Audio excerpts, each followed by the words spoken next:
Yes recording start हो गया अभी। So again, W is equal to F into S. We are doing proof of work energy theorem. F is equal to माह हो गया, तो W का equation हो जाएगा M into AS.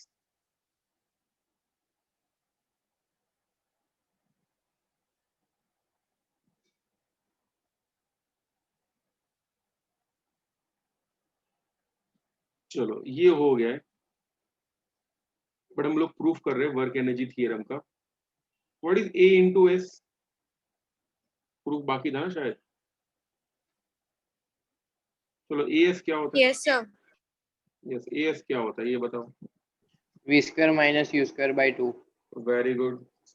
ये होता है ना v square minus u square is equal to 2AS होता है। therefore A into S is equal to v square minus u square by 2। ये वैल्यू मैं इधर रख दूंगा, तो वर्क डन का फॉर्मूला हो जाएगा W is equal to M v square minus u square by 2। Therefore work का फॉर्मूला होगा half mv square minus half mu square. Therefore work done का फॉर्मूला होगा kinetic energy minus kinetic energy. ये कौन सा होगा? देखो दिस इज इनिशियल वेलोसिटी, ये है फाइनल वेलोसिटी। तो इनिशियल वेलोसिटी से जो रिलेटेड काइनेटिक एनर्जी होगी उसे बोलेंगे इनिशियल काइनेटिक एनर्जी, और ये फाइनल वेलोसिटी, तो energy associated with that is called final kinetic energy. तो work done is equal to KEF, that is kinetic energy final minus kinetic energy initial. और final kinetic energy minus initial kinetic energy is the change in kinetic energy, इसलिए हो जाएगा W is equal to delta K। Most important equation, ये नहीं कहूंगा derivation important है, equation जो final है वो बहुत इंपॉर्टेंट है। So write down this thing and then raise your hand. कुछ डाउट हो तो बताओ। Yes there is one doubt sir के साथ। इधर लास्ट वाले से समझाओ ना। लास्ट वाला यानी डेल्टा के हाँ step. Okay this is final kinetic energy, okay this is initial kinetic energy. So final kinetic energy minus initial kinetic energy will give change. ये delta indicates the change, so that will be change in kinetic energy. because delta Ke भी लिख सकते हैं या फिर just delta K भी लिख सकते हैं। okay. yes, वो एक क्वेश्चन है m के साथ मल्टीप्लाई करके क्यों डिवाइड किया, पहले ये लिख लो उसके बाद बताता हूँ।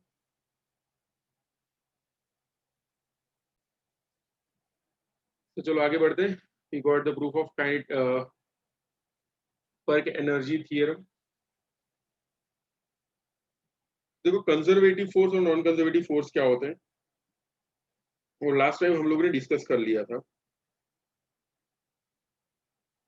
आगे हम लोग देखेंगे मोस्ट इंपॉर्टेंट थियरी, ये सारी की सारी मोस्ट इंपॉर्टेंट ही बोलूंगा बिकॉज ये चैप्टर ही बहुत इंपॉर्टेंट है। बिकॉज ओवरऑल ये क्या है, ये चैप्टर में है वर्क। वर्क जो है वो बहुत टाइप का होता है, लाइक मैकेनिकल वर्क तो होता ही, उसके अलावा इलेक्ट्रिकल वर्क भी होता है, मैग्नेटिज्म में भी ये काम आने वाला है, और एनर्जी भी ऐसी है, एनर्जी भी इलेक्ट्रिक एनर्जी भी में भी काम आने वाली है। We have magnetic energy, also we have energy associated with nuclear forces, atomic forces. तो ये चैप्टर में जो भी बेसिक कॉन्सेप्ट्स होंगे वो आगे बहुत काम आने ही वाले हैं। ओके सो कहीं भी कोई भी चैप्टर पढ़ोगे 12th का, ये चैप्टर कहीं ना कहीं आएगा। अब देखते हैं work.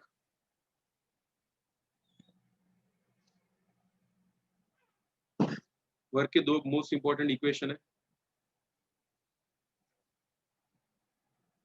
Work done by constant force, पहले समझ लो, दिमाग के अंदर कॉन्सेप्ट डाल दो, ठीक है। ऐसा एग्जाम में नहीं लिखना है, एग्जाम में कैसा लिख, जब जैसा लिखना होगा वो मैं बता दूंगा आप लोगों को। वर्क जो होता है वो दो टाइप का होता है हमेशा। One is by constant force,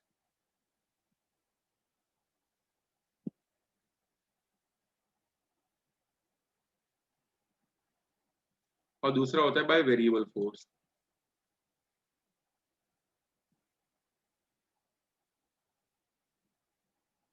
एक work is done by constant force, work is done by variable force. Constant force के इक्वेशन हमको पता है, W is equal to force into displacement या फिर हम लोगों ने एफ डॉट डी भी लिखा तो कोई फर्क नहीं पड़ता उसमें, कुछ भी लिखो। W is equal to F D cos theta भी लिख सकते हैं, ऐसे बहुत सारे अलग अलग फॉर्मूला बन सकते हैं। दिस वाज जो भी अभी तक हम लोगों ने पढ़ा, that was by constant force, में फोर्स की वैल्यू कांस्टेंट थी।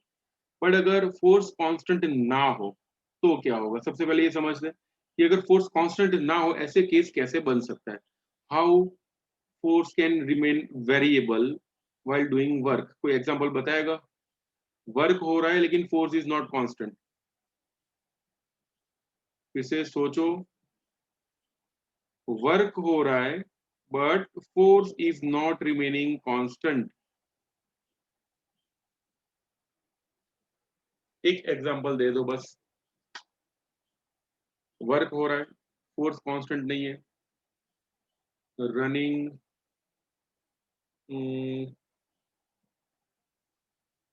फोर्स वेरिएबल भी हो सकता है, कांस्टेंट भी हो सकता है, डिपेंड्स ऑन द रनर कि कैसे दौड़ रहा है।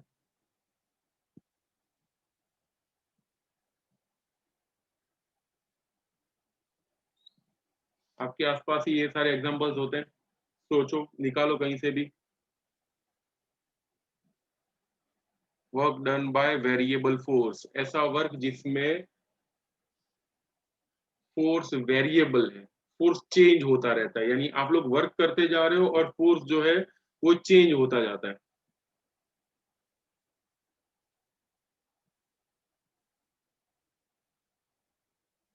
चलो मैं एग्जांपल दे रहा हूं, सबसे बेस्ट वाला एग्जांपल है स्प्रिंग। ओके, स्प्रिंग को खींचना, it is a work done by variable force. क्यों variable force? Because imagine spring को थोड़ा सा ही खींचते हैं, ठीक है, स्प्रिंग को अगर थोड़ा सा खींचेंगे तो क्या होगा, देखो स्प्रिंग को थोड़ा सा खींचा, in that case force, restoring force कम लगेगा, ऐसा तो एक्सपीरियंस होगा ना आप लोगों को। स्प्रिंग को थोड़ा सा खींचो तो थोड़ा सा ही रिस्टोरिंग फोर्स लगता है, ज्यादा खींचेंगे तो क्या होगा, ज्यादा रिस्टोरिंग फोर्स लगेगा। शायद आप लोगों ने किया हो ऐसा, मैं तो बहुत करता था, जैसे पेन के अंदर स्प्रिंग जो होती है, वो स्प्रिंग को स्ट्रेच कर दो, बाहर निकालो, स्प्रिंग को स्ट्रेच कर दो एंड वापस वो रखो, इन दैट केस वो जो हार्डनेस होती है वो थोड़ी बहुत बढ़ जाती है। ऐसा किया है आप लोगों ने? Hardness of the spring increases, okay, spring को थोड़ा स्ट्रेच करके अंदर रख दो तो, ओके। या फिर एक बेस्ट एग्जांपल, आप लोगों ने ये तो किया ही होगा, लाइक डायग्राम तो नहीं बन सकता, लाइक ऐसे जो फिंगर्स होती है, फिंगर्स के बीच में से रबर लगा के फिर वो कागज का टुकड़ा लगा के फिर आप लोग छोड़ देते हो ऐसे, ओके। ऐसा भी आप लोगों ने किया होगा कभी, कि फिंगर्स के बीच में, जैसे फिंगर्स है, फिंगर्स के बीच में से रबर लगा के एंड वो धनुष बाण चलाते हैं, वैसे वो जो कागज का टुकड़ा होता है वो दूर हाँ तक सर, किया हुआ है। किया होगा, यस किया होगा। टीचर को तो नहीं मारा ना कभी आप लोगों ने?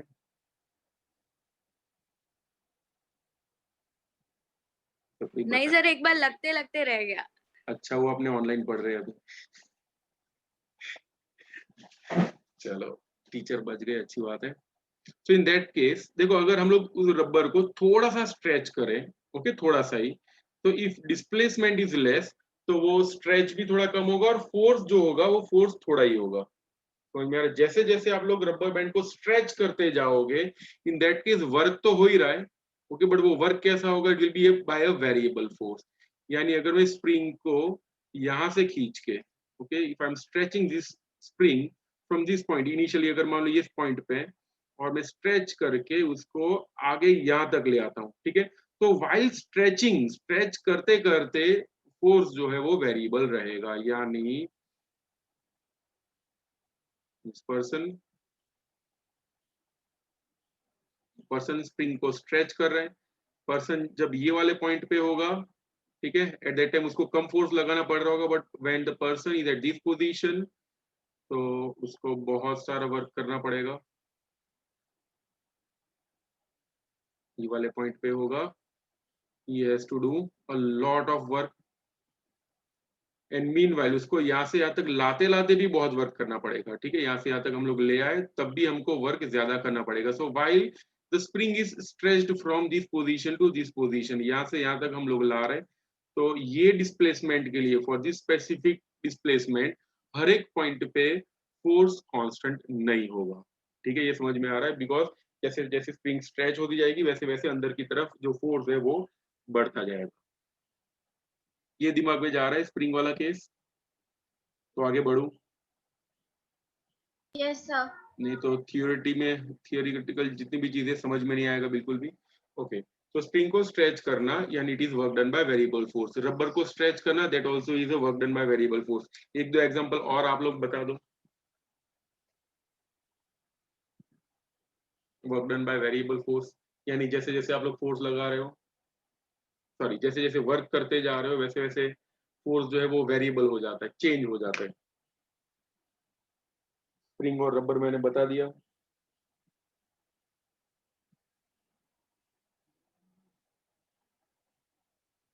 बॉल में क्या होगा बताओ?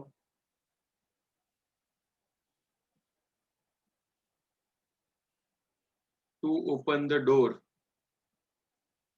ओके, डोर ओपन करेंगे बट वो स्प्रिंग ऊपर होनी चाहिए। वो जो होता है ना ऑटोमेटिक दरवाजा बंद हो जाता है, वो वाले केस में ऐसा बोल सकते हैं कि थोड़ा सा स्ट्रेच करेंगे थोड़ा सा ही वो होगा, बॉल बाउंस होगा। Ball bounce while it is compressing and at the time of collision के वक्त ऐसा बोल सकते हैं, बिकॉज जब बॉल वॉल के साथ या कहीं पे भी टकराता है तो while colliding वो रबर की तरह ही स्ट्रेच सॉरी कंप्रेस होके फिर वापस अपनी पोजीशन रिटेन करता है। और कोई एग्जांपल?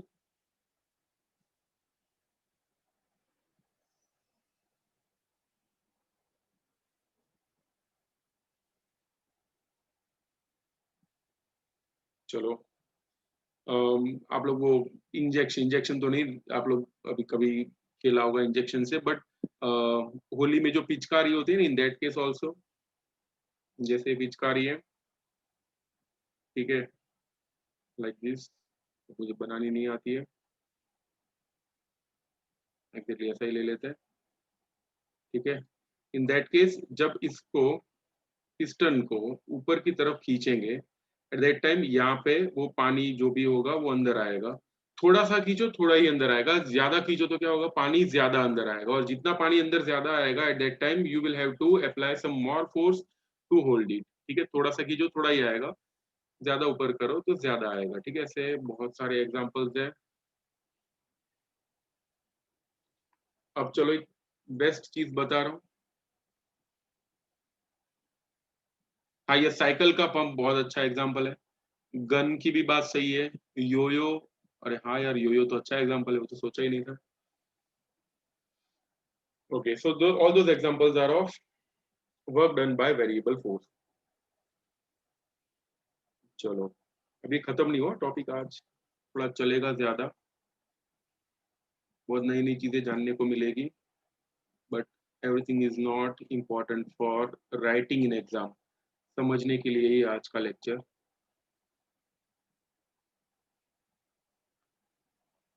देखो, एक बहुत इंपॉर्टेंट कंसेप्ट है that work and energy are inter convertible.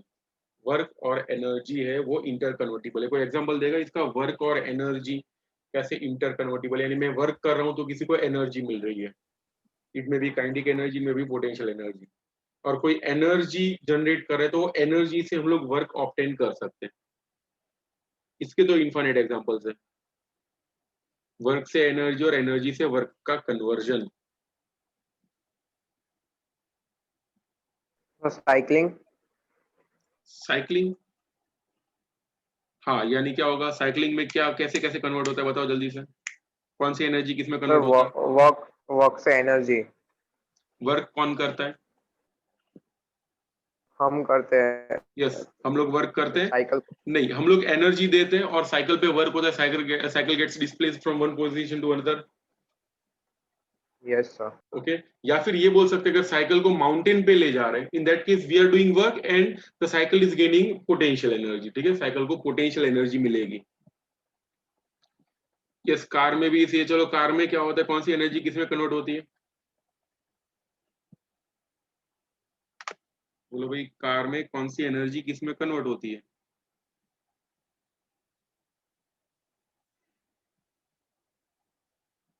तो कार में वी कैन से जो हीट एनर्जी होती है, heat energy gets converted into mechanical energy, that is the basic thing.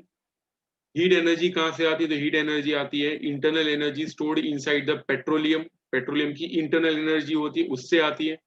और मैकेनिकल एनर्जी कौन सी होती है? मे बी काइनेटिक एनर्जी, अगर गाड़ी को स्पीड में चला रहे हो, अगर गाड़ी को हम लोग ऊपर आबू ले जा रहे हैं, at that time it will gain some potential energy. Okay, तो एक एनर्जी दूसरी एनर्जी में कन्वर्ट हो सकती है।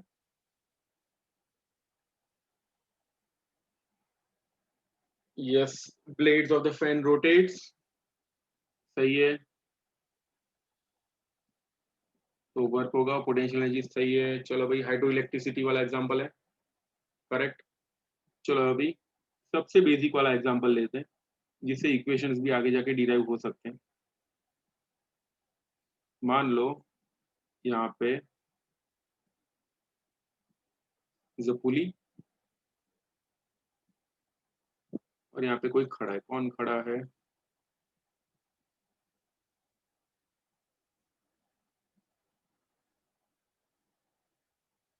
The person standing at this point,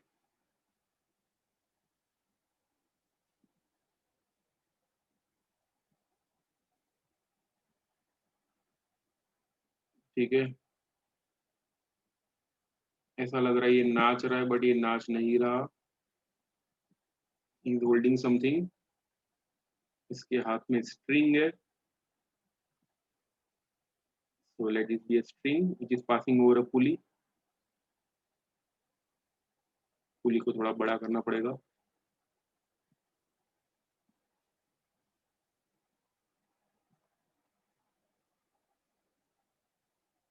क्या हो जाता है इससे?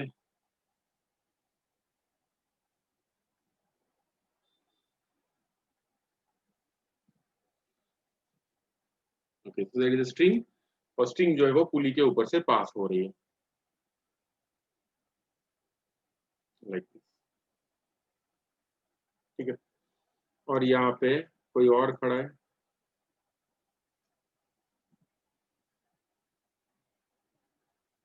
योर बेस्ट फ्रेंड, जिसने आपको फ्रिक्शन में परेशान किया था, इसको आप लोगों ने यहाँ पे लटका दिया, ठीक है। अब देखो, सबसे पहले when you are pulling your friend in upper direction, friend को ऊपर की डायरेक्शन में ले आओगे, एट दैट टाइम एनर्जी का कन्वर्जन देखते हैं कहाँ से कहाँ होगा।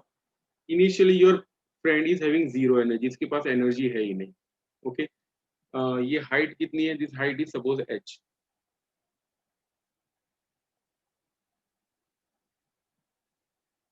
इस हाइट पे आप खड़े हो, you are standing at this point, this is you, okay, you are standing at this point and this is your friend, ठीक है। फ्रेंड जो है वो नीचे खड़ा है, आप लोग अपने फ्रेंड को ऊपर खींच रहे हो, तो दिस हाइट इज h। अब फ्रेंड को नीचे से ऊपर ले जाओगे, यहाँ तक ले आते हो suppose, in that case work done आप लोग कितना करोगे? What is the work done bye you? बताएगा कोई? What is work done bye you? Your friends mass is m, मास है m, कितना वर्क करना पड़ेगा उसको नीचे से ऊपर तक लाने में? mh, mh, थोड़ा और बता, थोड़ा और चेंज कर अपने इक्वेशन को, इसमें थोड़ा सा ही मिसिंग है। तो देखो, फोर्स का इक्वेशन होता है, यस दिव्या सही mgh, आंसर है, वनीशा सही है, बट थोड़ा और चेंज करो आंसर को। देखो, वर्क डन होता है फोर्स इंटू डिस्प्लेसमेंट, ये याद रखना, work done is equal to force into displacement, F is equal to मा इंटू डी इज एच। अब देखो, आप लोग एक्सेलरेशन दे रहे हो वो है a, ठीक है, this is acceleration given by you, but इसका नेचुरली नीचे की तरफ भी एक फोर्स लग रहा होगा, दैट फोर्स इज mg, तो he is overcoming that force, and by overcoming that force यानी वो एक्चुअली ओवरकम नहीं कर रहा, हम लोग उसको मदद कर रहे हैं। In that case we can write force जो ग्रेविटी लगा रही है, that force will be mg, और कितनी हाइट तक ले आ रहे हैं हम लोग उसको? h तक, इसीलिए वर्क डन का फॉर्मूला क्या हो जाएगा? mgh। याद कैसे रखना है? mgh ऐसा याद रखना है, it is the gravitational potential energy, ठीक है। ग्रेविटेशनल पोटेंशियल एनर्जी ये नीचे से ऊपर तक आ गया, इसके पास ग्रेविटेशनल पोटेंशियल एनर्जी होगी mgh। ये मैंने पहले भी बताया था कि अगर कोई बकेट में पानी रखा हुआ है, बकेट को नीचे से ऊपर हेलीकॉप्टर से ले आओ या रस्सी से बांध के ले आओ, in all the cases work done will remain same, it will B mgh। इसको वापस नीचे ले आते हैं, तो नीचे से ऊपर तक लाने में इतना वर्क करना पड़ता है। चलो इतना वर्क कहाँ से आएगा? तो इतना वर्क आप लोग कर रहे हो with the help of energy. कौन सी एनर्जी होगी आप लोगों के पास? You have muscular energy. वो मस्कुलर एनर्जी किस में कन्वर्ट होती है? It gets converted into gravitational potential energy, इसलिए वो ऊपर आ गया। ओके, आपका फ्रेंड ऊपर आ जाएगा।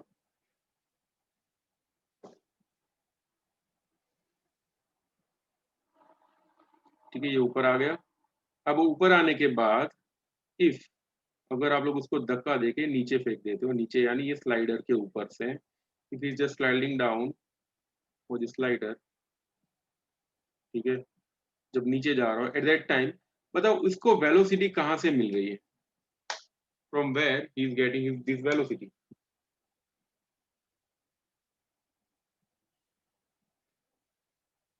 बोलो भाई, वेलोसिटी कहाँ से मिलेगी? Which energy is responsible to give that energy?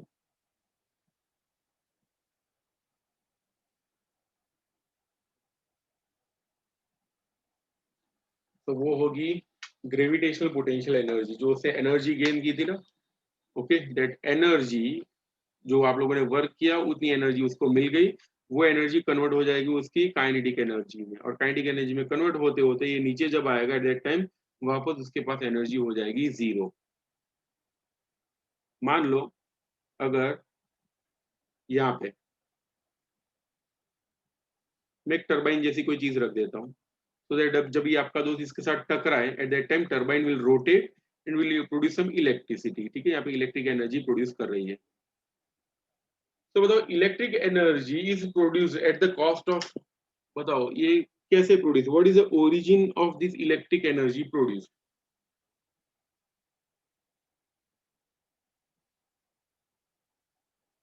Electric energy जो प्रोड्यूस हो, ये इलेक्ट्रिक वाला वापस से समझाओ ना।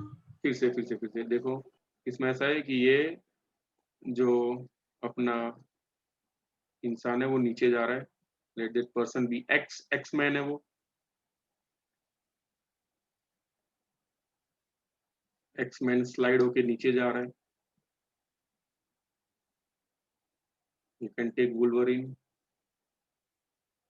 ये एक्स मैन स्लाइड होके नीचे जा रहा है। ओके, एट दैट टाइम मैं यहाँ पे एक टरबाइन रख देता हूँ, दिस इज द टरबाइन। जैसे जैसे नीचे जाएगा टरबाइन को रोटेट करता हुआ नीचे जाएगा, तो टरबाइन रोटेट हो रहा है, इसको मैं फिट कर देता हूँ जनरेटर के साथ, और जनरेटर से प्रोड्यूस हो रही है इलेक्ट्रिक एनर्जी। तो इलेक्ट्रिक एनर्जी प्रोड्यूस होने का मेन रीजन क्या है? What is the root cause of production of electric energy? कहाँ से आई है इलेक्ट्रिक एनर्जी?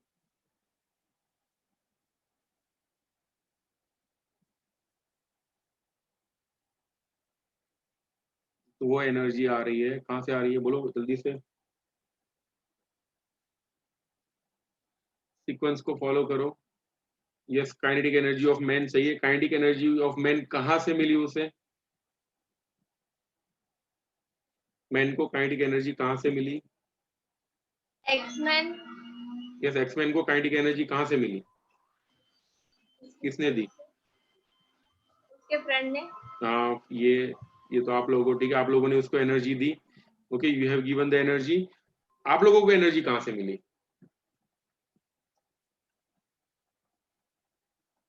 तो muscular energy, can say muscular. देखो एक्चुअली ऐसा होता है कि भाई सन सन में से एनर्जी आती है तो फूड बनता है, फूड से एनर्जी जाती है, मस्कुलर एनर्जी बनती है। मस्कुलर एनर्जी से आप लोगों ने उसको उठाया, उसको किस में कन्वर्ट किया? ग्रेविटेशनल पोटेंशियल एनर्जी में कन्वर्ट किया। ग्रेविटेशनल पोटेंशियल एनर्जी से वो कूदा काइनेटिक एनर्जी, काइनेटिक एनर्जी से rotational kinetic energy of turbine, तो जनरेटर के साथ फिक्स था, और रोटेशनल काइनेटिक एनर्जी से इलेक्ट्रिक एनर्जी प्रोड्यूस हुई। ठीक है, तो ये पूरा चेन चलता रहता है। ओके, ये तो मैंने सिर्फ ये अपना मस्कुलर एनर्जी की बात की, वैसे सन से इलेक्ट्रिक एनर्जी डायरेक्ट भी प्रोड्यूस हो सकती है, that is with the help of solar energy. तो ऐसे वो सन वाटर वाला भी है कि चलो डैम में वो पानी भर दो एंड एनर्जी प्रोड्यूस होती है।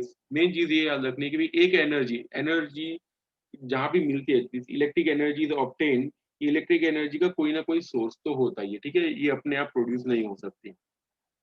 इवन सन के अंदर जो एनर्जी प्रोड्यूस हो रही है दैट इज ड्यू टू, बताएगा कोई कैसे प्रोड्यूस हो रही है, विच एनर्जी इज रिस्पॉन्सिबल?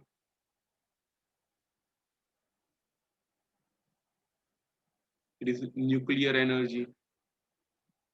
शायद आप लोगों ने पढ़ा होगा सन के अंदर फ्यूजन रिएक्शन होता है, ओके। और न्यूक्लियर एनर्जी का सोर्स क्या होता है, कोई बताएगा?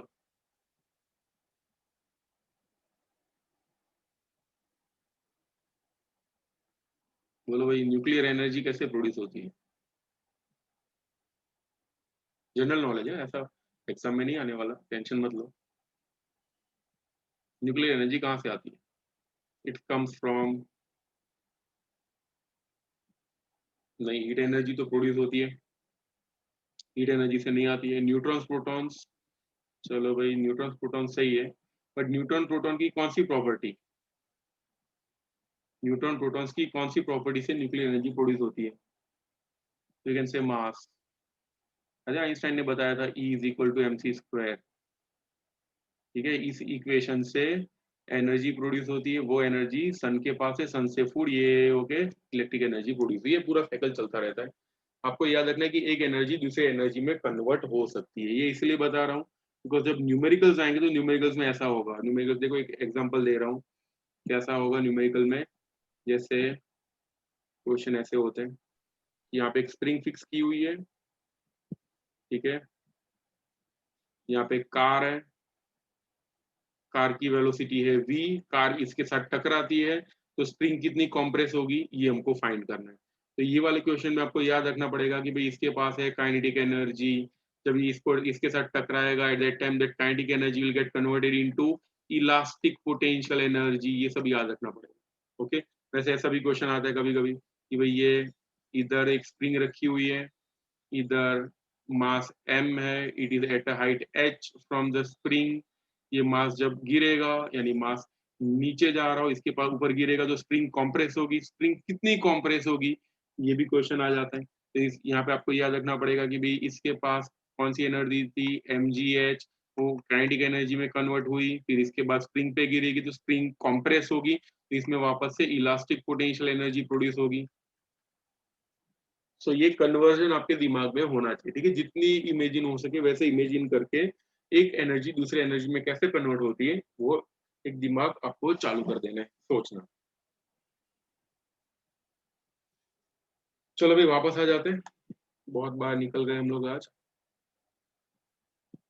यस, तो ये याद रखना है, work is done by variable force, okay. पहले उसको हम लोग स्ट्रेच कर रहे हैं स्प्रिंग को, तो वाई डिस्प्लेसमेंट एस, एस जितना डिस्प्लेसमेंट हो रहा हो, mean while the force is not remaining constant, force is variable।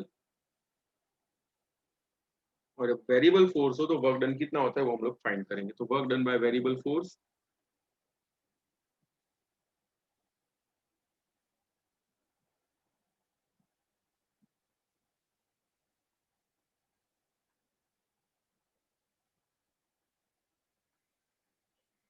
ये टॉपिक अभी हम लोग पढ़ेंगे।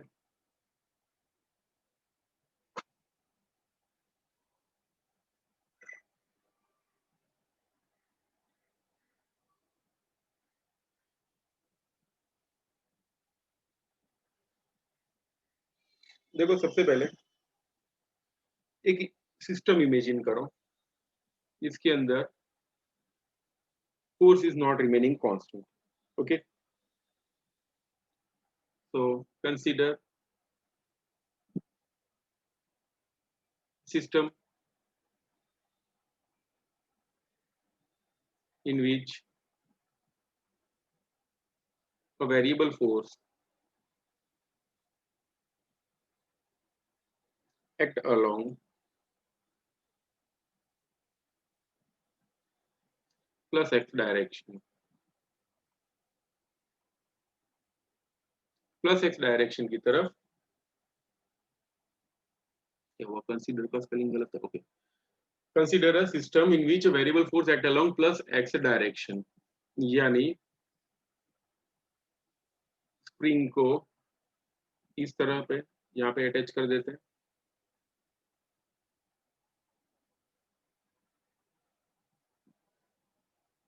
Like this, spring it attach like this, और हम लोग स्प्रिंग को ये डायरेक्शन में खींच रहे हैं, ये वाला। देखो ये वाला जो फोर्स होगा वो कांस्टेंट हो सकता है, ध्यान देना, ये वाला फोर्स कांस्टेंट हो सकता है, ठीक है, हम लोग जो दे रहे हैं वो कांस्टेंट हो सकता है, बट ये वाला जो स्प्रिंग लगा रही है ना, that force will not remaining constant, ये जो है वो वेरिएबल फोर्स ही होगा स्प्रिंग वाला, ठीक है। हम लोग एक्सटर्नल फोर्स कांस्टेंट दे सकते हैं, but the force exerted by spring will be variable. So I am talking about this force, okay, not force applied by us, हम लोग जो फोर्स लगा रहे हैं वो नहीं, बट जो स्प्रिंग लगा रही है वो वाला फोर्स कंसीडर करेंगे, ओके। तो स्प्रिंग जो है वो अंदर की तरफ फोर्स लगा रही है, and that force is not remaining constant. तो ये फोर्स देखो, अगर मान लो ऐसा ले लेते, this X axis, this is Y axis, तो ये वाला फोर्स कहाँ लग रहा है, it is acting along plus X direction, ये प्लस एक्स डायरेक्शन की तरफ लग रहा है, इसलिए मैंने लिखा यहाँ पे plus X direction, that is variable force. ये कंसीडर कर दिया, ये फोर्स इस डायरेक्शन में लग रहा है। अब वर्क डन का फॉर्मूला क्या होगा, work done is equal to force into displacement, therefore work done can be given by the formula, therefore work कितना होगा, W is equal to F delta X, okay, यानी स्प्रिंग को हम लोगों ने खींचा x से लेके x प्लस डेल्टा एक्स तक, okay, where delta x is the displacement. Now while the spring is getting displaced by delta x for that path, तो मान लो स्प्रिंग पहले x1 पे थी, खींच के हम लोग ले गए उसको x2 तक, तो ये जो डिस्प्लेसमेंट होगा that is delta x, and for this displacement, ये वाले डिस्प्लेसमेंट के लिए at each and every point, ये सब पॉइंट के लिए वर्क का जो फॉर्मूला होगा वो अलग अलग होगा। क्यों अलग अलग होगा, बिकॉज ये सब के लिए फोर्स की वैल्यू अलग अलग है, ओके। तो therefore W is equal to F delta X, ये तो एक एवरेज फोर्स होगा, बट हर एक पॉइंट पे अगर हम लोग फोर्स फाइंड करते हैं, for consider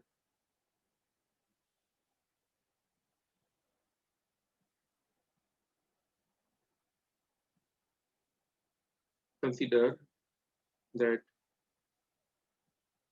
the force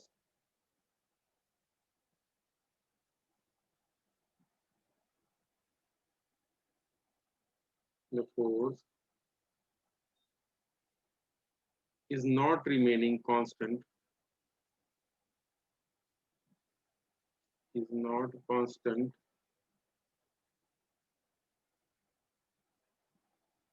for displacement x1 to x2, x1 से लेके x2 तक constant ना हो force, so in that case we can divide this whole path into very small parts, we can divide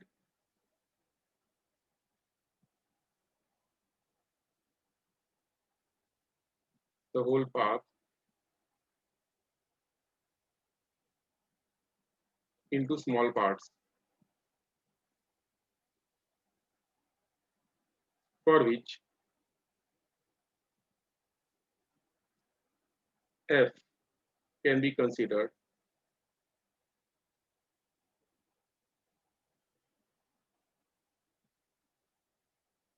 constant, यानी छोटे छोटे parts में हम लोग इसको डिवाइड कर देते हैं, and for those very small parts we can consider force to be constant, यानी यहाँ पे एक स्प्रिंग को मैं x1 से लेके x2 तक खींचता हूँ, then the force is not remaining constant, but अगर मैं x1 से एक छोटा सा डिस्प्लेसमेंट इमेजिन करूँ, let that displacement is dx, तो छोटे से डिस्प्लेसमेंट के लिए हम लोग वो उतना छोटा डिस्प्लेसमेंट होगा, सो दैट फोर्स जो है वो ज्यादा चेंज नहीं होगा, we can consider the force can be constant for that part.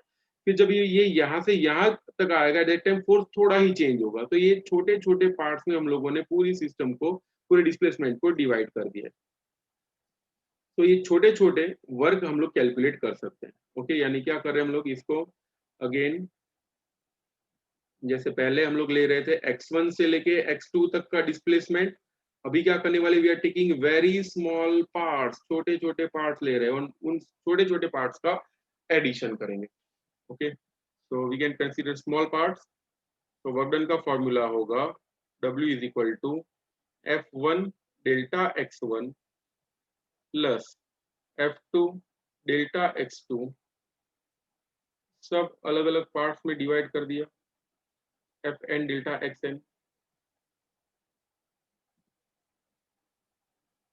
Okay, we have divided the whole motion into very small parts। फिर आगे डेल्टा को डी में कन्वर्ट करेंगे, पहले ये लिख लो, then raise your hand। So x1 plus x2 plus x2 up to xn अगर दिया हो, it is sigma i is equal to 1 से लेके n तक xi, this is the formula of summation। वैसे अगर ये दिया हो delta x1 plus delta x2 plus up to delta xn, तो इसका फॉर्मूला क्या होगा, sigma i is equal to 1 से लेके n तक डेल्टा xi। ओके, वैसे ही अगर ये दिया हो f1 delta x1 plus f2 delta x2 up to fn delta xn,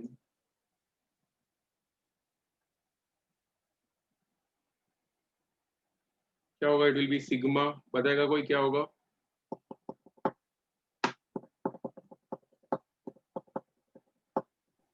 I is equal to 1 to n 1 to n and f delta x fi, ऐसा है ना, I delta x fi delta xi, I fi delta xi। Okay, चलो ये दिमाग के एक कोने में रखो। फिर से if we have x1 plus, या तो फिर ऐसा है delta x1 plus delta x2 plus up to delta xn, इन सब का एडिशन करना हो तो ऐसा होता है sigma i is equal to 1 से लेके n तक डेल्टा xi। ठीक है, दिस इज द मेथड। वैसे अगर मैं ये ऐड कर रहा हूँ dx1 plus dx2 up to dxn, यानी ऐसा है। ठीक है, इन सबको अगर ऐड करना हो तो क्या आंसर आएगा, बताएगा कोई,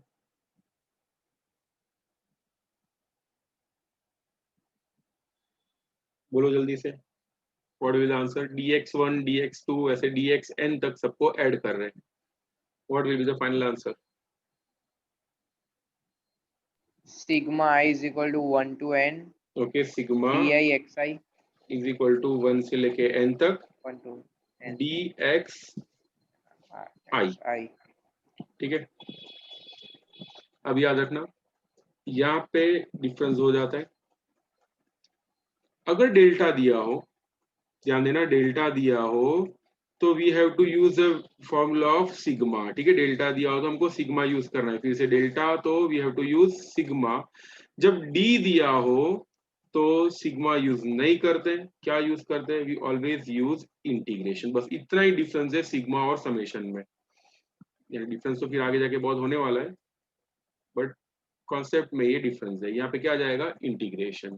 तो इंटीग्रेशन एक्चुअली समेशन ही है। ठीक है, integration is equal to summation बोल सकते हैं किसका, ऑफ वेरी स्मॉल पार्ट। ठीक है, यहीं से इंटीग्रेशन का बर्थ होता है। इंटीग्रेशन क्या होता है, इट इज समेशन, यानी एडिशन। छोटी छोटी चीजों को अगर ऐड करते हैं तो हमको यूज करना होता है इंटीग्रेशन। बड़ी बड़ी चीजों को ऐड करो, you have to take sigma. समझ में आ गया, ओके। तो dx1 dx2 dx, इसका आंसर हो जाएगा इंटीग्रेशन 1 से लेके n तक, जो भी लिमिट्स दी हो। ठीक है, it may be a to b और c to d whatever, but आएगा क्या, इंटीग्रेशन, बिकॉज यहाँ पे दिया हुआ है d। ठीक है, इसको भी दिमाग के कोने में रखो।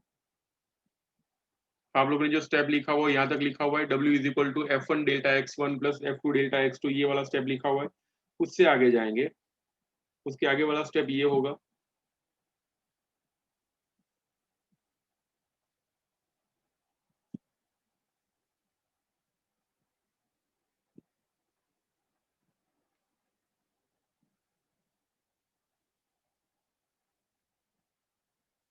उसके आगे वाला स्टेप ये हो जाएगा।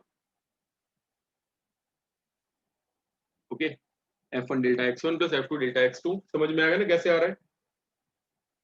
ओके, सिग्मा बता दिया मैंने कैसे आया, दिमाग के एक कोने में से वापस निकालो अभी ये F1 delta x1 plus F2 delta x2 up to F1 delta x1 is equal to sigma. अब देखो, जब ये डिस्प्लेसमेंट बहुत बड़े बड़े हो तो प्रॉब्लम होता है। प्रॉब्लम क्या होता है, वो जो फोर्स होता है ना वो वेरिएबल हो जाता है। यानी अगर मैं इसको x1 से लेके x2 तक खींच रहा हूँ, तो meanwhile for this displacement the work is done by variable force, x1 से लेके x2 तक वर्क, सॉरी जो yes work is variable। Okay, यानी यहाँ से यहाँ तक ले जाते वक्त work is totally variable, but छोटे छोटे डिस्प्लेसमेंट कर रहे हैं। ओके, तो उसके लिए हम लोगों ने ये लिख दिया फॉर्मूला। ओके, तो इतने से पोर्शन के लिए वर्क अलग होगा, इतने से पोर्शन के लिए अलग होगा। बट यहाँ से यहाँ भी अगर हम लोग इसको जूम करके देखें, जूम दिस पार्ट, ये भी थोड़ा बड़ा पार्ट है, बहुत ज्यादा जूम हो गया ये तो, जूम नहीं हो रहा। एक बार इतना जूम कर लेते हैं। ओके, अगर जूम करके देखें तो ये बहुत बड़ा पार्ट है। इससे भी अगर छोटा पार्ट लेना हो तो डेल्टा की जगह क्या लेना होगा हमको, we have to take D, because for this much displacement even the force will not remain constant. ठीक है, इसमें थोड़ा बहुत चेंज हो जाएगा, जैसे यहाँ से यहाँ तक ले आ रहा हूँ, इन that case also the force थोड़ा बहुत चेंज हो जाएगा। नहीं, रबर बैंड अगर मान लो एकदम धीरे धीरे धीरे धीरे धीरे आप लोग खींच रहे हो, तो for that very small displacement we can take force to be constant, but वो डिस्प्लेसमेंट बहुत ही छोटे होने चाहिए। तो छोटा है ऐसा लिखने के लिए क्या लिखेंगे, if the displacement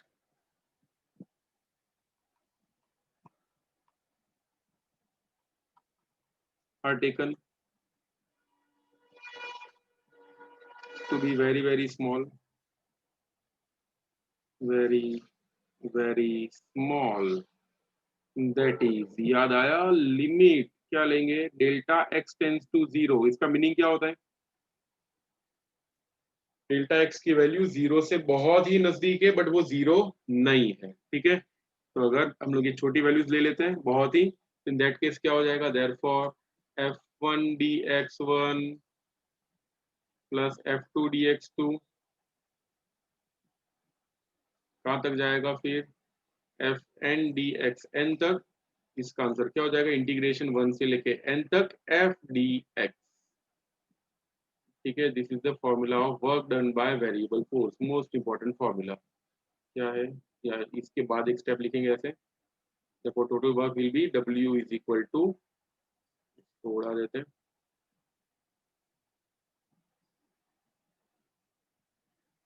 therefore w is equal to integration F D x.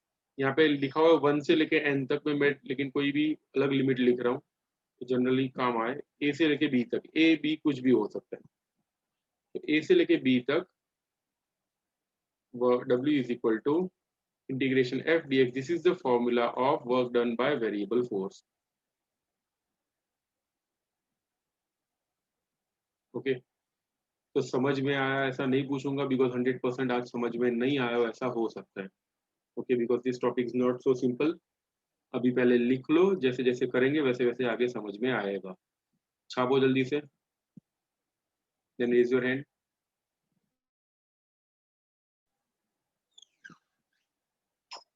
ऐसे ग्राफ ऊपर की तरफ जा रहा है,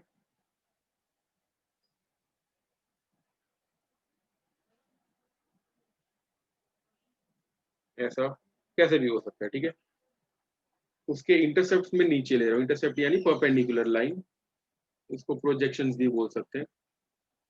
projections are taken like this, और यहाँ पे ऐसा प्रोजेक्शन ले लेते हैं। इस पॉइंट पे है x1, ये वाले पॉइंट पे है x2। मुझे ये टोटल एरिया फाइंड करना है, I want to find out this whole area, पूरा एरिया फाइंड करना है। तो पूरा एरिया फाइंड करने के लिए I can do this thing, I can take a very small part, एक छोटा सा पार्ट इमेजिन कर सकते हैं। जैसे यहाँ पे एक छोटा सा पार्ट ले लिया मैंने, this is a small part, मतलब सिर्फ इतने से पार्ट का एरिया क्या होगा? ये जो डिस्टेंस है दिस इज dx और ये जो हाइट है इट इज y। बताओ इतने से जो स्ट्रिप दिख रही है इस स्ट्रिप का एरिया क्या होगा? बताएगा कोई? Area of strip.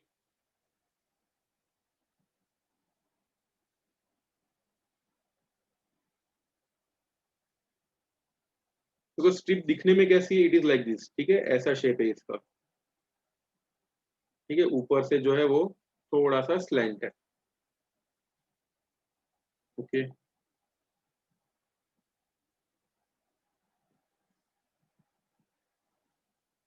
ऊपर से थोड़ा स्लैंट है और नीचे से कुछ ऐसा है, लाइक दिस, नीचे से तो फ्लैट ऐसा ही है। अब ये वाला जो पोर्शन है, इतना सा portion, if this distance is very very small, अगर ये डिस्टेंस है dx यानी बहुत छोटा हो, तो ये वाला डिस्टेंस कैसा हो जाएगा? देखो ये जो फ्लैट ऐसा जो प्लेन जैसा दिख रहा है उसको हम लोग निग्लेक्ट कर सकते हैं। We can neglect this portion कि भाई इसको फ्लैट मान सकते हैं अगर ये बहुत ही छोटा सा डिस्टेंस हो तो फॉर दिस स्ट्रिप, इतनी सी स्ट्रिप जो दिख रही है, इतनी सी स्ट्रिप के लिए एरिया का फॉर्मूला होगा ए। एरिया भी बहुत छोटा होगा इसलिए मैं डी ए लिखूंगा। D means very small. Area is equal to length into breadth. ये ना रेक्टेंगल, ये ना actually this rectangle. Okay, rectangle का इतना सा पोर्शन जो है वो निग्लेक्ट हो जाएगा। तो एरिया का फॉर्मूला होगा लेंथ इंटू ब्रेथ। लेंथ है y, ये y into breadth this dx। तो इतना सा छोटा सा पोर्शन का एरिया होगा y dx। ओके, वैसी छोटी स्ट्रिप अगर मैं यहाँ पे इमेजिन करता हूँ, like this, if I imagine a small strip over here, एकदम छोटी स्ट्रिप, ये तो मैंने बहुत थिक बना दी है, दिस इज क्वाइट थिक, आप लोगों को दिखे इसलिए, बट एकदम पतली सी इमेजिन करें। इन that case also this length is dx और इसको मैं y मान लेता हूँ। ओके, ये y और ये y सेम नहीं होंगे। ओके, तो इतना सा पोर्शन का एरिया भी कितना होगा? It will B y dx। Okay, ऐसे बहुत सारी स्ट्रिप्स हम लोग ले सकते हैं। तो ये जो दिख रहा है इसका total area, the total area of this portion, कितना सा पोर्शन, इतना सा जो पोर्शन है, इसका टोटल एरिया क्या होगा? जैसे it is the area of such small strips. Total area होगा y dx, ये वाला एरिया, वैसा y dx, ये वाला एरिया, वैसे बहुत सारे y dx y dx y dx, इन सबको ऐड करना है। कहां से कहां तक करना है? We have to add it from x1 to x2, x1 से लेके x2 तक, ऐसे छोटे छोटे बहुत सारे y dx को ऐड करना है। तो if we add those portion तो मिलेगा area is equal to integration, कहां से कहां तक ऐड किया? x1 से लेके x2 तक y dx, this will be the total area. ये टोटल एरिया होगा।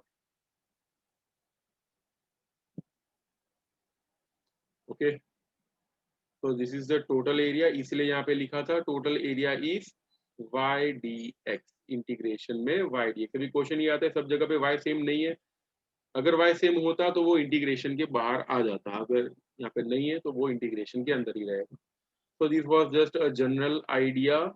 ओके, नेक्स्ट टाइम वापस से मैं आपको लोगों को बताऊंगा इंटीग्रेशन के फॉर्मूला के साथ ये y dx कैसे आया। ठीक है, तो आज के लेक्चर में आपको इतना समझ में आना चाहिए। ठीक है, काइनेटिक एनर्जी क्या होता है वो समझ में आना चाहिए, एंड वर्क एनर्जी थ्योरम क्या होगा वो समझ में आना चाहिए। ठीक है, बाकी सारी चीजें मान लो 50% भी समझ में आई है, इट्स ओके, क्योंकि ये टॉपिक ही ऐसा जबरदस्त है इंटीग्रेशन वाला, बायो वाले बेहोश हो जाते कभी कभी। ओके, तो ये वाला topic don't worry, next time detail में करेंगे। वी हैव लेस टाइम, ऐसे भी टाइम होता भी तो आप लोग बेहोश हो जाते, मैं प्रूफ बताता तब तक। आज के लेक्चर में सिर्फ इतना ही है। ठीक है, वर्क एनर्जी थियरम याद रखो and kinetic energy. Yes, so kinetic energy और वर्क एनर्जी थियरम में कुछ डाउट हो तो बताओ, अदर्स कैन लीव।